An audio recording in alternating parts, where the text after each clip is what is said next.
Inshallah, we start our monthly forum by the World Council of Muslims for Interfaith Relations. Uh, Today's topic is the primacy of family in human development. And we have Dr. Ahmad Murad as our speaker today. And most of you are well familiar with Dr. Ahmad Murad. He's a board member of WCMIR and a researcher and Islamic scholar well known in greater Chicago area as well as in North America. He is a khatib in many of the masajids in Chicago area, and he brings points to think and ponder and reflect on various important topics. And we decided to have this topic because, as you know, family is the foundation and cornerstone of a healthy human life on this earth. And we hope that today's topic, today's talk will be inspiring and enlightening. At the end, there will be time to make brief comments and ask questions. I will request that everyone else except Brother Ahmad Murad, please mute your mic. And when you have to make a comment or speak, you can, at that time, unmute yourself. So welcome, Brother Ahmad Murad. Please go ahead. Assalamu alaikum wa rahmatullah. So let me just put up the main points of my talk. And I also have a graph at the end, so I thought it will be useful. So is this good enough to view? Yes, yes. Okay, so نحمده ونصلي على رسوله الكريم وعلى آله وصحبه أجمعين ومن تبعهم برضوان ودعا بدعوتهم إلى يوم الدين. So I have already been reminded that oftentimes I tend to neglect giving reference for the ayah or hadith or even translating it. Sometimes in the flow I forget to do that.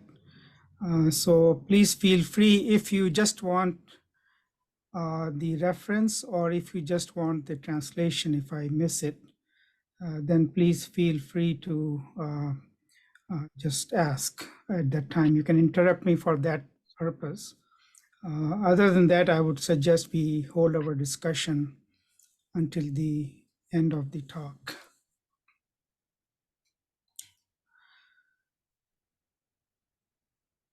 So if we reflect on our creation, we find striking similarity and astonishing similarity between us and animals in our biological makeup.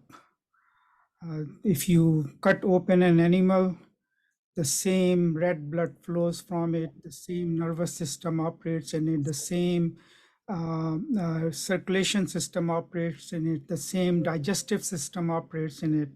So in that sense, we are very similar. And we oftentimes people take it to mean that we evolved from those animals. And the much more complex in our biology compared to our closest cousins, as the scientists would say, and as the biologists would say. These days, even the organs taken from animals are transplanted into human body, and the human body continues to function based on organs that are extracted from animals. So that's how biologically we are close to the other life forms that we are aware of. Yet there is no match and no parallel to our intellectual and emotional complexity. No one even comes close.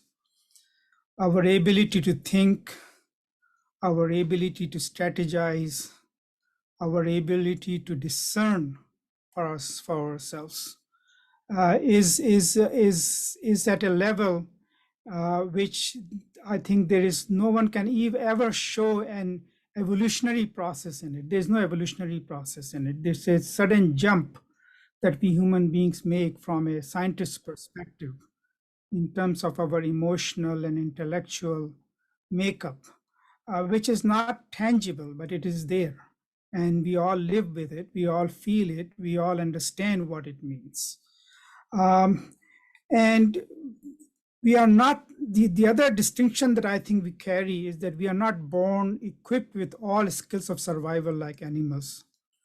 We acquire them through a gradual process of learning.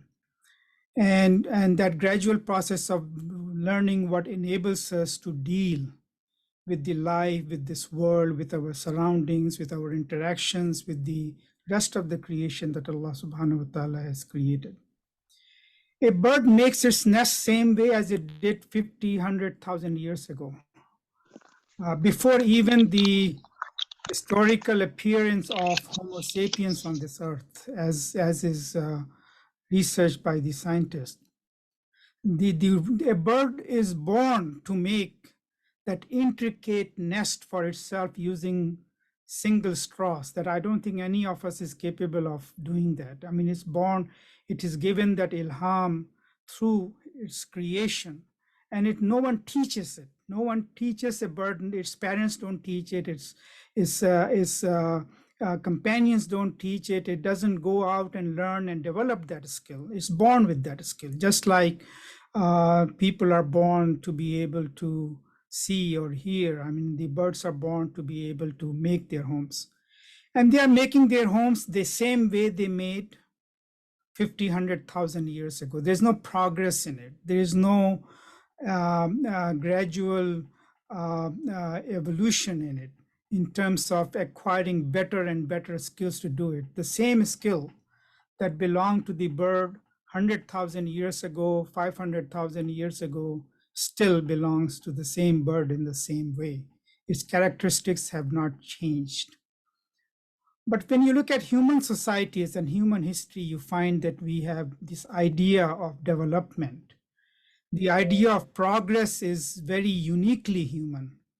And so this idea of coming into this world and then taking it from where it is in terms of life skills, in terms of our survival, in terms of how we generate our food, in terms of everything that Allah has given us in this world, we make progress, we learn, we acquire those skills. And so that is something that is uniquely human. The other idea of responsibility and accountability is also uniquely human. No happens in the world, the only person who is going to stand in the docket to answer for his behavior or his actions is human beings. Even when an animal destroys or harms someone, oftentimes the owner is going to be taken to the task and tried for causing that harm rather than the animal who caused it, because we understand that we do not assign responsibility or accountability to any other being in this world except ourselves. And this is something that whether you believe in creation, Allah, God, whatever, this is universally recognized trait of human beings, that human beings are responsible and the others are not responsible for it. And so the idea of guilt, the idea of feeling sorry, the idea of attaching righteousness or wrongness to our actions and behavior is also uniquely human, irrespective of your faith or your belief or anything else. That is a basic common human quality that Allah subhanahu wa ta'ala has given us. And so with all this complexity of our existence, we need to develop ourselves to be able to deal with this extreme complexity, which I feel sometimes that the complexity of that realm of our existence is much more complex, much more developed, much more, uh, uh, uh, difficult and intricate to understand than our physical bodies. Scientists can study our circulation system. Scientists can study our nervous system, and they can develop drugs, and they can cure us from diseases and all of that. But we have been studying human behavior forever, and this is also a recent addition to human knowledge fields as a permanent field of study, psychology and human behavior and all of those things that have become part of our life. It's much more complex and much more difficult to grasp, that we have not been able to put our hands on or develop laws regarding it. You see the law of Newton and law of this and law of that that applies to the physical world. No such laws apply to human behavior. We are not locked into a very particular behavior. We act the way we want to act. There's something else that pushes us to that. And we are born able to even put a drop of water down our throat. We are born so helpless and so dependent in the world in which we come into being, that we are unable to survive unless we get help from someone else. There is no way around it. There's no way a child can be born and develop in an incubator on its own without any help from anyone else. So the idea of development has to exist there. والله أخرجكم من بطون أمهاتكم لا تعلمون شيئا وجعل لكم السمع والأبصار والأفئدة لعلكم تشكرون. It is Allah who made you exit from the bellies of your mothers. لا تعلمون شيئا, not knowing anything. وَجَعَلَ لَكُمُ السَّمْعَ وَالْأَبْصَارَ وَالْأَفْئِدَةَ لَعَلَّكُمْ تَشْكُرُونَ. And then He gave you the faculties of hearing and listening and heart, which is so that you may be grateful for those things. Now again, we recognize that the sam and basar and the heart plays a very different role for us as human beings than it plays in any other biological being. And the seeing and hearing applies to the animals, to cows, to goats, to dogs, to cats, to everyone. But the way it applies to us is in a very different category than the way it applies to the animal. So there, the necessity of education and development becomes important. That we are not born with the skills like a bird is born with the skills. We need to develop those skills. It's not just our technical skills of understanding how things work in this world, how to do agriculture and how to do different things that enable human beings to survive. But it's much more than that. And that is the idea of human development that is very tightly connected to human beings.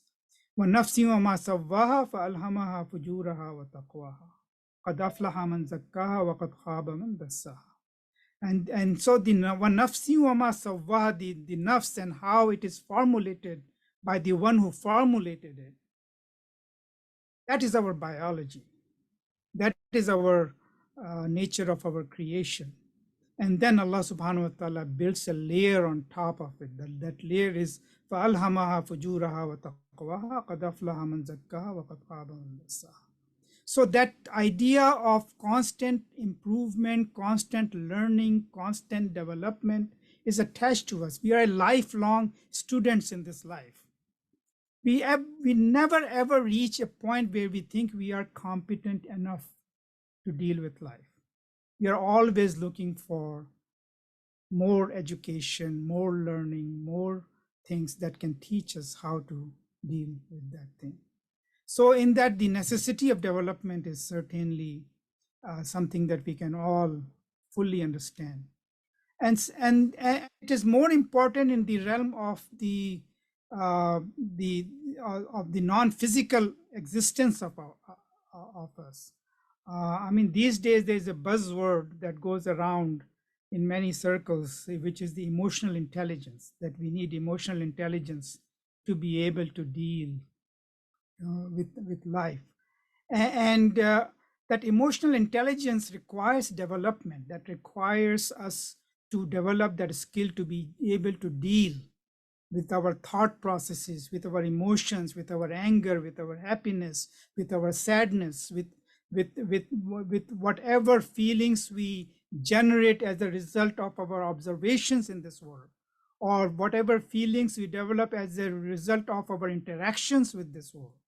All of that requires this, they are calling emotional intelligence, but this is a buzzword for that realm of existence in which, as I said in the beginning, the more complex side of our existence than it is just our physical being as such. And it requires development just like anything. Just like Allah subhanahu wa ta'ala created la ta'lamuna shay'an, without knowing anything, it applies to both realms of our existence. And so that emotional existence and the development of emotional intelligence is a very important part of our human development, of our human life. And so human beings require much more than that their physical needs are taken care of. An animal, as long, even if you lock it up in a cage, if you provide it with timely food, and if you provide it with timely things to nurture it, then it's happy with that. And it's going to survive. It's going to live long. Sometimes they will spend years like that and not complain. They will adapt themselves to that environment.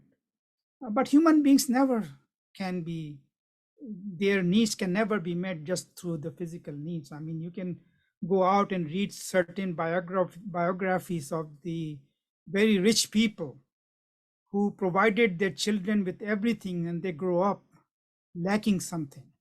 And they grow up complaining that our parents did not pay attention to us. And they grow up deficient in life, and deficient in life in ways that they are unable to deal with life. And this is a story of not just one or two.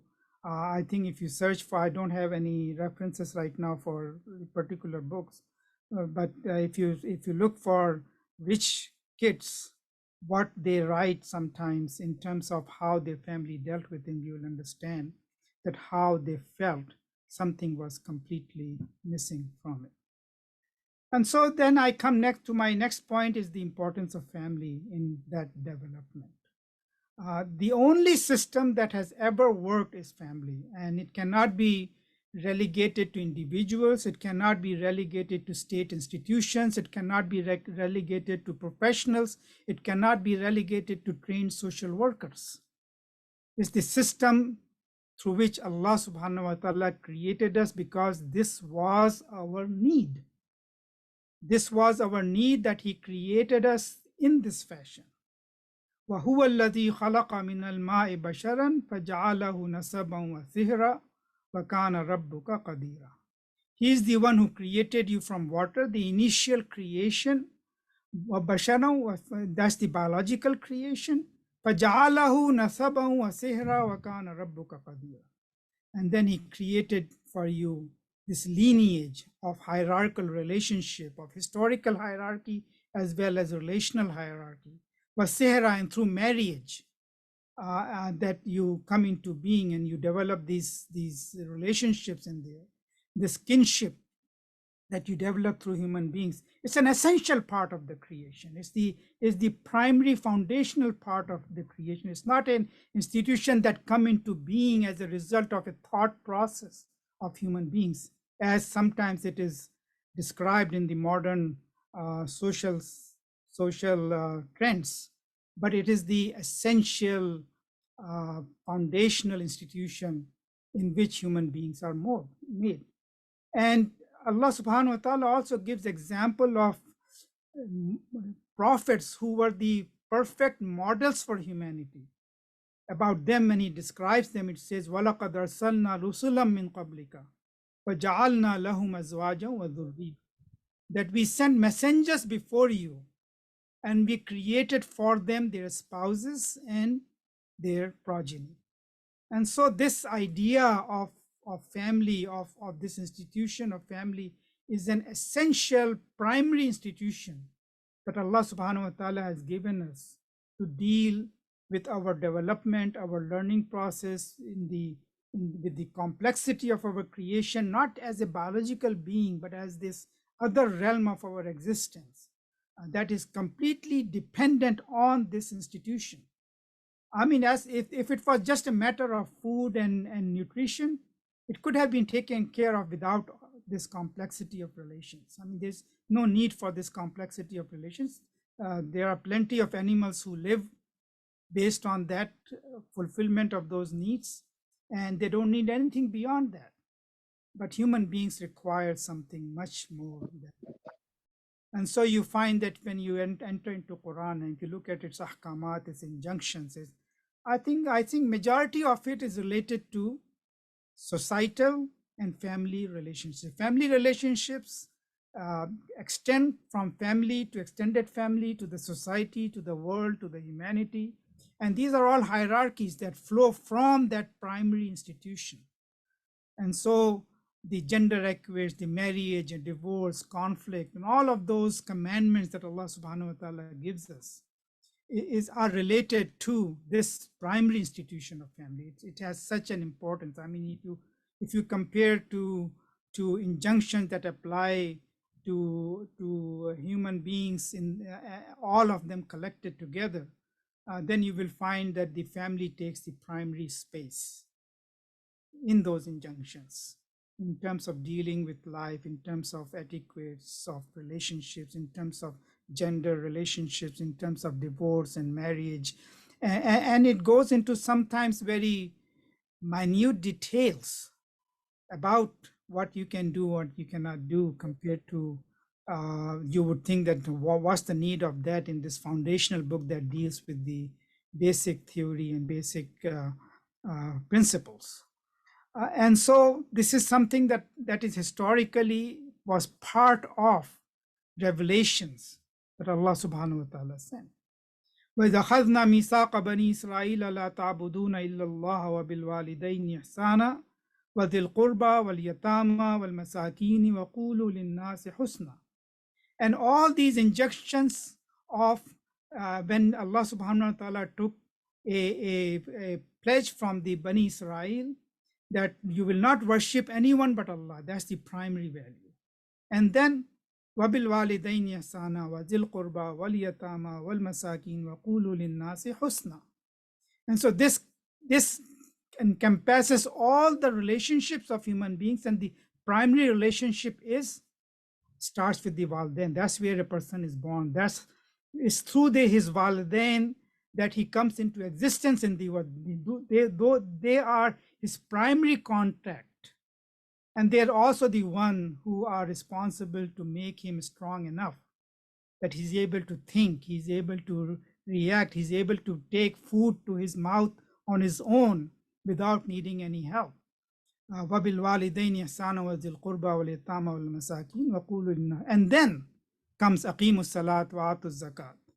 And so the prayers and fasting, all of those values come after establishing this primary relationships of human beings that is so important. Laws of inheritance and divorce and social interactions and responsibility through inheritance laws. I mean, you cannot disinherit anyone. You cannot disinherit anyone by giving it away. You cannot disinherit anyone by giving favor to one over the other. And so this whole idea of unequal distribution of inheritance is connected with the unequal assignment of responsibility and accountability that goes in there, because it tries to develop this family structure and to maintain that structure and that hierarchy in that structure. It assigns responsibilities to certain parts of the family. And so oftentimes people complain about the unfairness of the inheritance laws, but it is not unfair laws. It is what makes the society function in a way that those who are able to take that responsibility are held responsible for it. So this family has certain characteristics described in the Quran, and I want to point out three specific characteristics I think that stand out from my reading of the Quran. Uh, uh, First of all, the idea that extended family is a concept of bygone days, and we have moved from it. And certainly, the modern society has written it off. But it's an essential part of family in Quran. The idea of parents moves to ammatukum, khalatukum, banatukum, banatulakh, banatulukh. So all this whole set of relations that develop through a person's just by person being born to certain two people is a very important part of it. And then Quran creates hurumat in those relationships. That hurumat is also, I think, a very important characteristic of those extended relationships. That those hurumat allow to create a tension-free environment. In normal relations among genders, there's always this tension, this tension because of these opposite genders that exist, that develop through that attraction that Allah subhanahu wa ta'ala has placed between us. Allah subhanahu wa ta'ala created the close circle around a person free of that tension. There's no such tension because they are hurumat. I mean, the idea of your mother and father and sister and uncles and aunts, I mean, your thought doesn't even go in that direction, should not go in that direction if you're brought up properly with these values. And so this is where I think it was so important in Surah Nisa that Allah subhanahu wa ta'ala mentioned every single one of those relations and assign what is prohibited and what is not prohibited. And so it produces a wholesome human being as a result of that tension-free environment. It produces a wholesome human being because his relationship with those individuals is not driven by his any other need, but is driven by love, driven by connection, driven by relationship. And so it plays a very important role in that. So the idea of extended family is an extremely important idea. I think stands out when I read Quran. And it also creates this cooperative environment between all this extended family. You all belong to one family, you're all together, you all take care of each other. So in that sense, rather than a competitive environment that results in aggressive behavior amongst human beings, it creates a cooperative environment when a person grows up without having to deal with aggressive behavior to be able to get what he wants or to meet his needs. And as I said, his needs, emotional needs, are much more important and essential than his physical needs. And so that is an important characteristic of the family. The other thing I think that stands out for me when I recite Quran is the permanency of these relationships. When we oftentimes consider marriage as a disposable thing, as long as it works, keep it. When it doesn't work, leave it. And there is no permanency like you have in your blood relations, your brothers and sisters. Even those are breaking down these days. But Quran assigns permanency to those relationships. It says when it describes the believers entering paradise, it describes hum wa azwajuhum fi zilalin ala al-ara'ik muttaqin. They and their spouses will enter the paradise together. That this relationship, this contract that you enter into through marriage is going to extend to beyond this world and not just limited to this world. Jannatu adni yadkhulunaha wa man salaha min abaihim wa azwajihim wa dhurriyyatihim wal malaikatu yadkhuluna alayhim min kulli bab. That those permanent gardens in which, and those places in which they will enter of all who did good, and then their parents, their spouses, their children, they'll be with them together in that place. And so this family idea is not limited to this world or just temporarily achieves certain purpose here in this world, but it extends beyond this world. والذين آمنوا واتبعتهم ذريتهم بإيمان ألحقنا بهم ذريتهم وما ألتناهم من عملهم من شيء. Those who believe and then their progeny followed them in that belief, we will allow them to be together with their parents. And here many Mufassirin have said that this is regardless of the gradation and difference in their levels in Jannah. That one was a better believer than the others. Allah subhanahu wa ta'ala, for the sake of bringing them together, will join them together regardless of their status in Jannah, regardless of their status through their deeds. And so this is a very important ayah, in my opinion, in which Allah subhanahu wa ta'ala this emphasizes this idea of family extending beyond this world.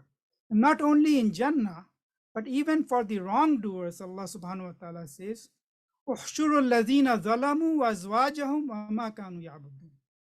That raised them up, those who did wrong, and their spouses, wa ma kanu ya'budun, and whatever they used to worship. And so in both sides, in the akhirah, the families are going to be combined together. And so this idea extends beyond this world. The third idea that Quran, I think that stands out in Quran, is the hierarchies of those relationships. Obviously, when you read Quran, you find the most importance attached to walidain. And it mentions continuously. It doesn't mean others don't have importance, but it emphasizes the ihsan with walidain.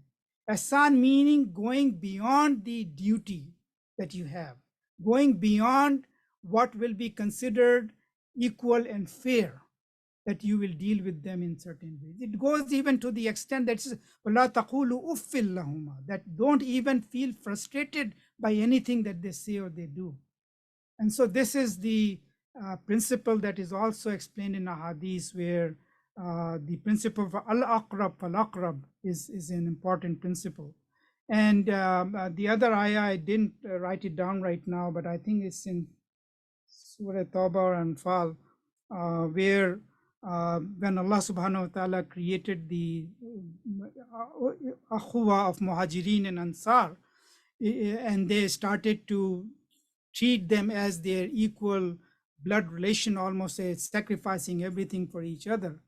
Allah subhanahu wa ta'ala came down that the blood relations that Allah has created carry preference over those relations. And I think if someone asks me at the end, I can look up that ayah and give you the exact reference for it. And so, ita al qurba, so those who are closer to you deserve more from you. That relation, this hierarchy in relationships. When you do infaq, the infaq you do on your own family, on your own spouse, carries greater weight than you feeding a hungry person outside in the street. And so this whole idea of al-aqrab fal-aqrab is an important part that constitutes this whole idea of family that I find in the Quran. So these social structures are important. And when these social structures break down, then human beings get into trouble. They are unable to, there are conflicts, there are difficulties, there are problems that they are unable to deal with. When the entities that carry greater accountability and responsibility with respect to someone else give up that responsibility and accountability, then obviously it creates problems. So this multi-level graded support system that Allah subhanahu wa ta'ala has created, this multi-level fallback positions, which are dignified fallback positions, not that you are out on the street and left helpless, and undignified, but rather this support system is a dignified fallback position through which human beings go through. And this is where it is important to take care of those relationships. And even I think the modern idea of difficulties in marriages, relationships not lasting long, I think it is breakdown of this hierarchical structure of families that used to provide that support system that is going away. And you are left on your own to deal with it. Two persons in one room are left to deal with the complexity of their relationships without having any model before them, without having any support system before them, without having been learned it, because they grow up in these single household families, this unnatural environments, and they are unable to deal with that. And so it is also is feeding to the breakdown of the family system. When you break it down, then it exponentially grows as a result of that. And so that is also an important part of what the difficulty that is caused by breakdown of this social structures, and it leads to human beings that are not sound, that are not emotionally mature, that are unable to deal with the things that they see. And you see this pandemic of mental illness that we are constantly hearing all around us. Why in our world, in our surrounding today, it has taken such an important place. And it is because of this breakdown of this structured system that Allah subhanahu wa ta'ala has created for us. So if I want to go to the root cause of this, I think the root cause is the modern world and its materialism. The materialism of the modern world creates and breeds this unbridled individualism, which is considered a very good value. I mean, especially in the American philosopher, who often the conservative of the today's politicians even rely on and quote on, or the philosophers and social scientists that deal with that. I just want to read one quote from Ayn Rand. She was a founder of these thoughts of individualism that came into being. And she writes, individual regards man, every man, as an independent sovereign entity who possesses an inalienable right to his own life, a right derived from his nature as a rational being. Individualism holds that a civilized society, or any form of association, cooperation, or peaceful coexistence among men, can be achieved only on the basis of the recognition of individual rights, and that a group as such has no rights other than individual rights of its members. And so this is the idea that was promoted through this capitalism, which creates this stinginess and this greed. And I think even politicians now come out, and I heard in the election debate once someone said greed is good. Greed uh, greed promotes development. Greed promotes growth of wealth. So greed is good, and greed is needed for human beings. So certainly, all capacities that we are created with, all emotions we are created, are play certain role in it. But to ascribe it as the primary value, as the instrument that drives the economy, I think this is the height of individualism, that through which you see wealth being accumulated in less and less hands compared to that. And then, so these people don't believe in any welfare activity. I mean, they always argue governments, institutions should not concern with themselves. They present the idea that everyone should pull himself or herself up by his own bootstraps. And if I have been successful and I'm not begging, it's because I decided to take responsibility and I used my talent to develop it. If someone else is poor, and doesn't have that wealth, and it's his fault that he's not able to create it. He's not using his talents to develop it. And this idea just completely breaks down all support system in the society. فإذا مس الإنسان ضر دعانا ثم إذا خولناه نعمة منا قال إنما أوتيت على علم بل هي فتنة ولكن أكثرهم لا يعلمون. In Surah Zumar, ayah 49, that when human beings go through difficulties, they start to complain, they make prayers. وَإِذَا خَوَّلْنَاهُ نِعْمَةً مِنَّا قَالَ إِنَّمَا أُوتِيتُ عَلَى عِلْمٍ. Then he becomes very confident on himself that it is he who was able to get himself out of there. And even about the Qarun, Allah subhanahu wa ta'ala repeats the same thing. قَالَ إِنَّمَا أُوتِيتُ عَلَى عِلْمٍ عِنْدِي. That Surah Al-Qasas, the Qarun would say that I have been given all of this. When people will look at it through envy, he will say, I got it through my knowledge, my talent, my things. So the hallmark of this materialistic culture, this pure materialism, is this rise of unbridled individualism. We are in the age of selfies, you know. I mean, even the technology has changed, where in the old days cameras used to face outwards to take in the scene that a person is seeing. Now primarily cameras are turned inwards, whether it's YouTube, whether it's TikTok, whether it's videos, whether whatever it is, the focus is on one's own self, what he's wearing, what he's eating, what he's going through, what he thinks, how great and how good he is. And so this is all self. I and me are the most important works. And this works completely counter to the idea of cooperation, the idea of family, the idea of sacrifice, the idea of giving. And it creates this idea of stinginess, which Quran labels as the shuha nafsi. وَيُسِرُونَ عَلَى أَنفُسِهِمْ وَلَوْ كَانَ بِهِمْ خَصَاصَةٌ وَمَنْ يُوقَ شُحَّ نَفْسِهِ فَأُولَٰئِكَ هُمُ الْمُفْلِحُونَ.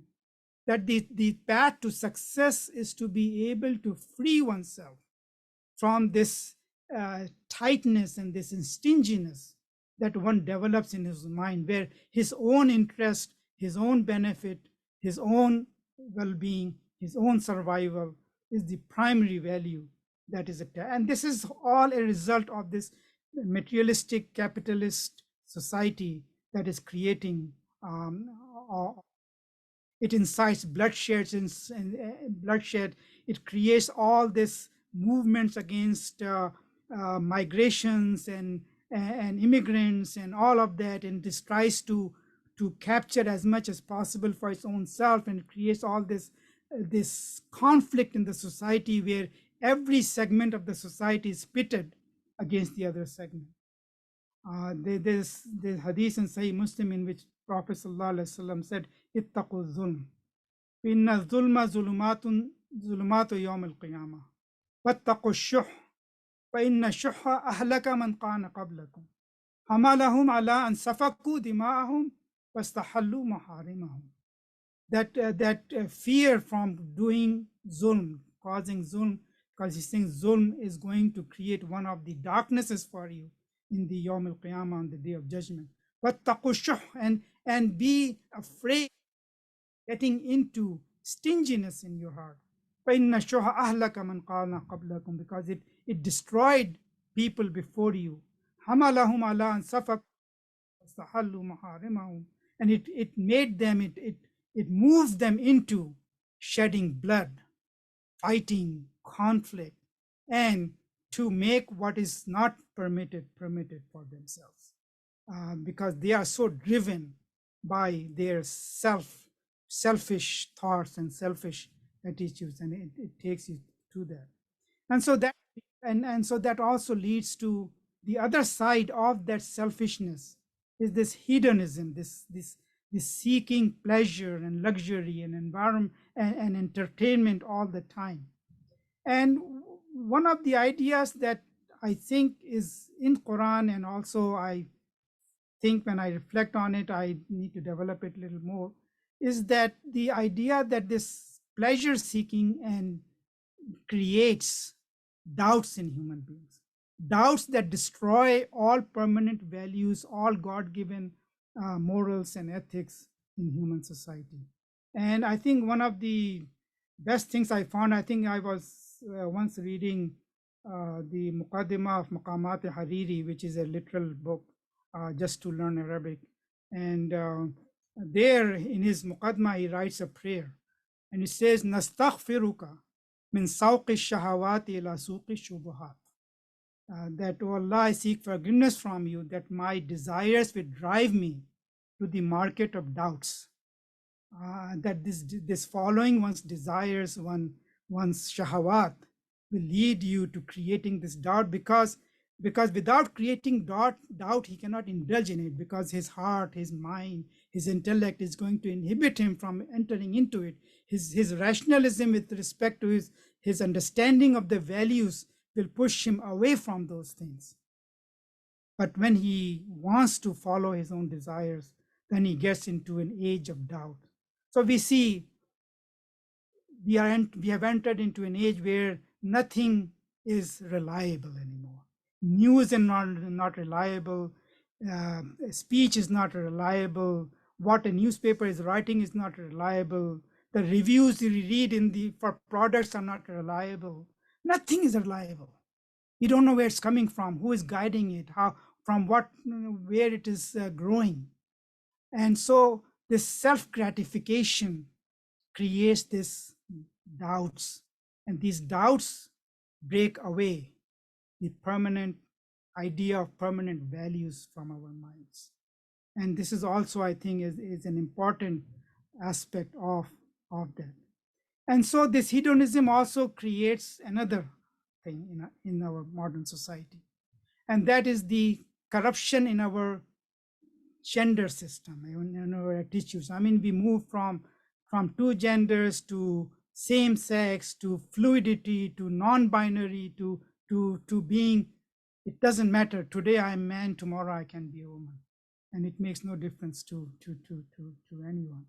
And I'm non-binary, I'm neither this nor that. And I mean, this has taken hold of such a strong way that I was filling out an application by Pakistani government, and in that application, the gender had 3 choices.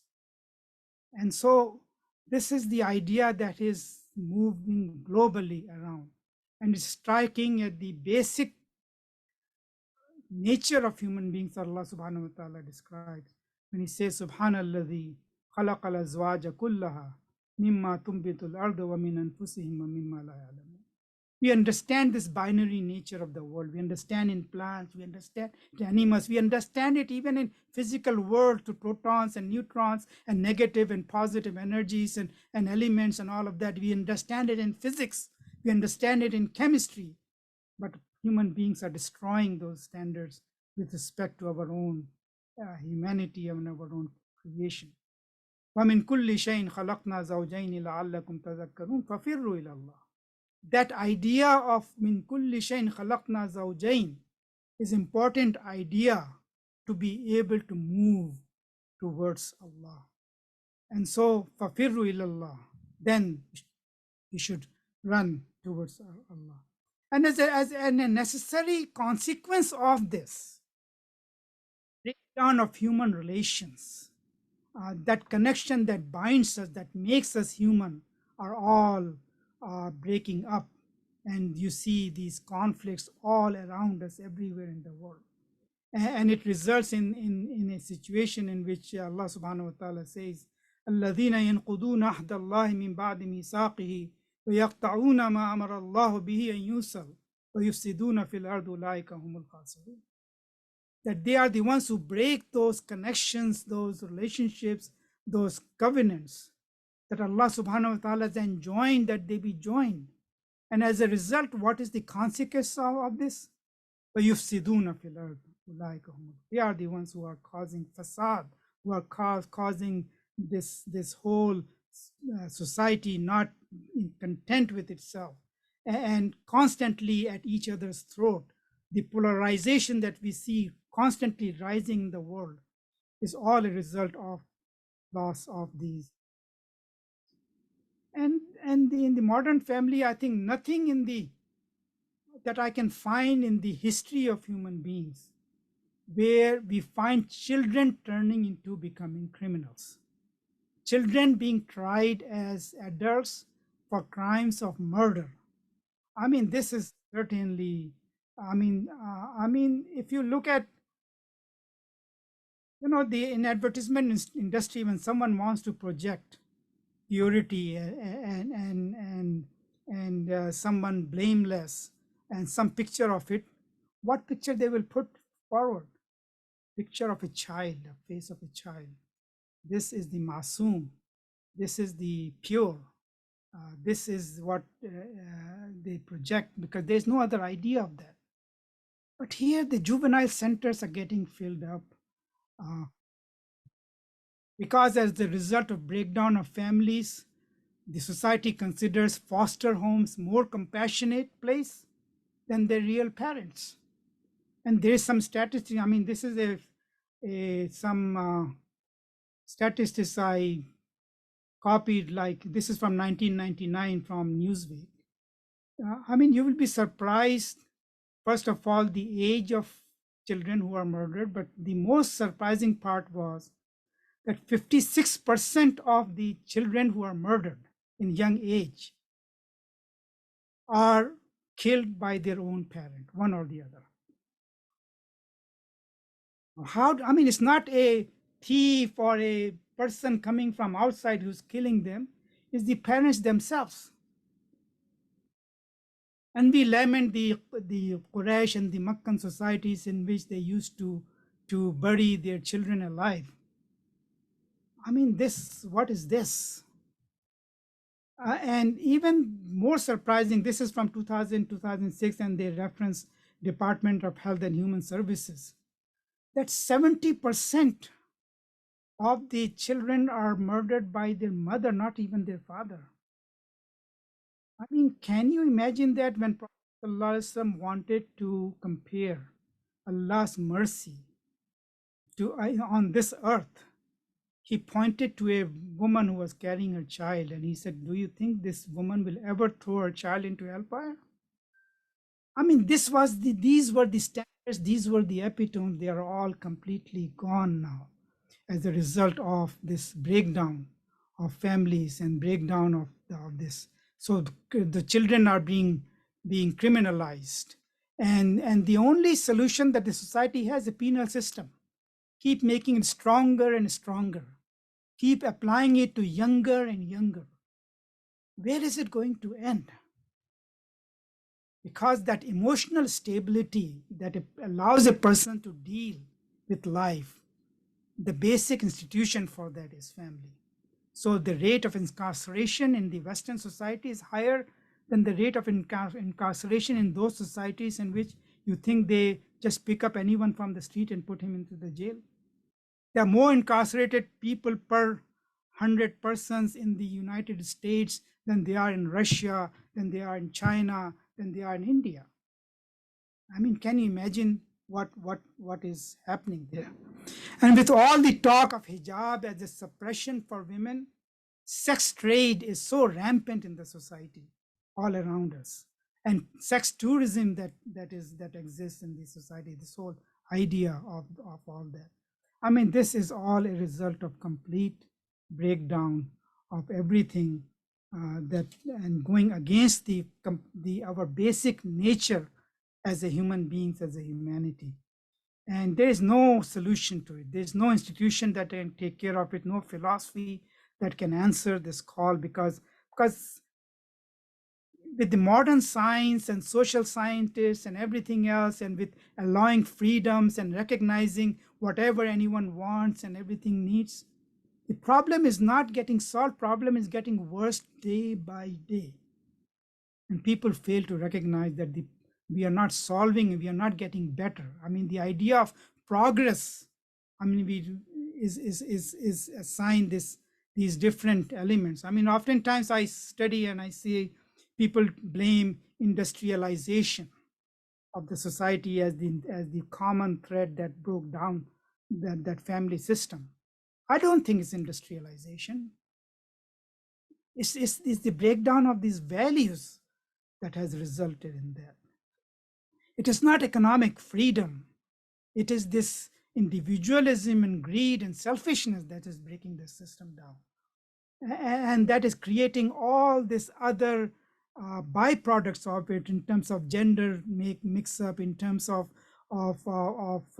opposing any welfare in the state, of removing any protection systems from the society, and all of that is a result of all of that. Um, when they are said, وإذا قيل لهم أنفقوا مما رزقكم الله قالوا أنطعم من لو يشاء الله أطعمه. Are you asking us to feed someone whom Allah could have fed? Who are who should be able to get their food through their own means, their own standing, and they are the ones who are ascribed the indignity of being poor without any fault of their own. And so this whole thing is a result of all of this that is going on in the society. And so I think I'm going to stop here. And now all I wanted to say is that the solution is nothing, there's no patch solution for it. I don't think you can promote family values only. Those family values rely on something bigger and greater. It relies on connection with God, with Allah. It relies on this belief in certain permanent values that human beings will not be able to corrupt or will be able to say that we have come to a time where those old values don't apply anymore. You need to, and that's not possible without the basic connection with Allah, with the permanent values that Allah subhanahu wa ta'ala has given us. And so there is no patchwork solution for this. And we need to go back to the root cause, to the basics of the materialism, greed, and all of that is a result of this godlessness that exists in the society. You can go to religious conferences. I mean, I've gone to American Academy of Religion and I've attended for multiple years. All these religious scholars who come and discuss religious ideas and theology and everything else in those meetings, they're all driven to study it as a socio political phenomena and nothing more. Right? Then it just loses all its objectivity, and then you don't matter anymore in those circles. And so we need to understand the root cause of it. We need to go back to that. We need to develop alliances for us, partnerships for us, through which we can develop those certain values for us and for the society. We are not immune from it. Our own families, our own surroundings, our own circles are going through exactly the same crisis that the rest of the society is going through. There may be a difference of certain percentage, but no more than that. And unless we go back to our original values, we will not be able to take care of this problem. So, أقول قولي هذا وأستغفر الله لي ولكم. سائر المسلمين فاستغفروه إنه الغفور الرحيم. I'm going to stop here, inshallah. I hope I didn't take too much. No, it's fine. Jazakallah khairan. Thank you very much for very informative and educational presentation.